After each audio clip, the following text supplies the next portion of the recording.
Welcome to this Golfcast original series, Dangerous, my path forward in whiskey and golf. What are some strategies for different courses?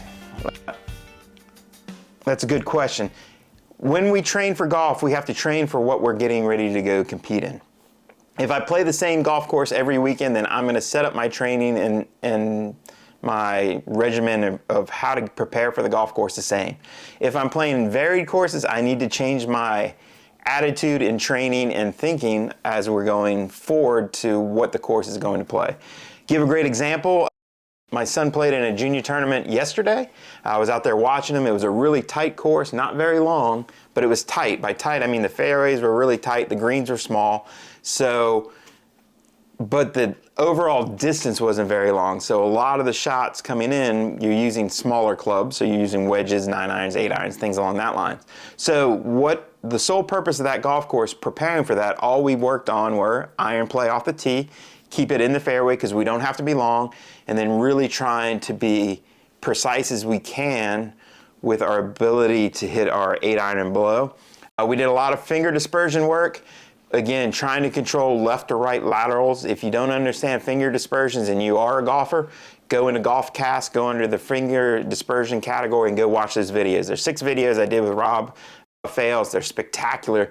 I guarantee you, if you apply finger dispersions, you'll pick up 10% of shots immediately. Well, I can't guarantee it, but you should. But it's a really good system for you to be able to start to control the golf ball better and understand what your strengths and weaknesses are. So again, to strategize for courses, you got to think of what the course is, prepare for it, and also understand your strengths and weaknesses.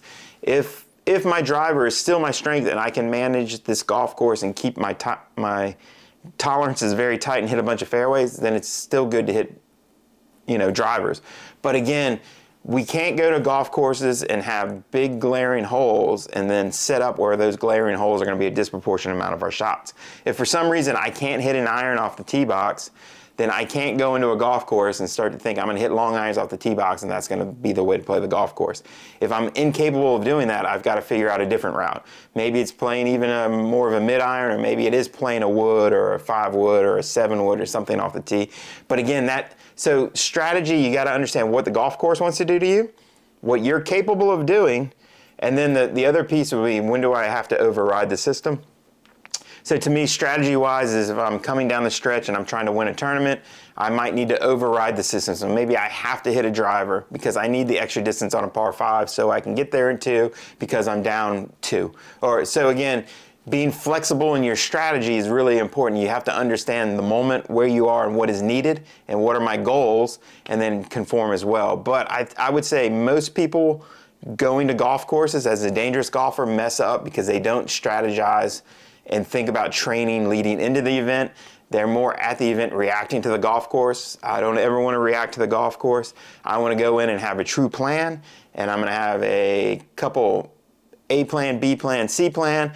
That way I'm kind of, no matter what condition changes or what happens, I have a plan ready to go in case these conditions change.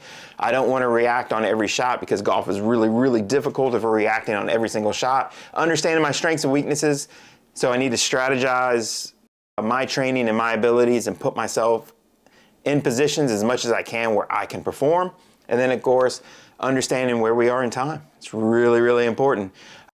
If my goal is not to win, it is to make a cut, or it's to make, not to be last, I can play the golf course differently than trying to win. So again, you got to understand where you are and what your actual expectations and goals are. So that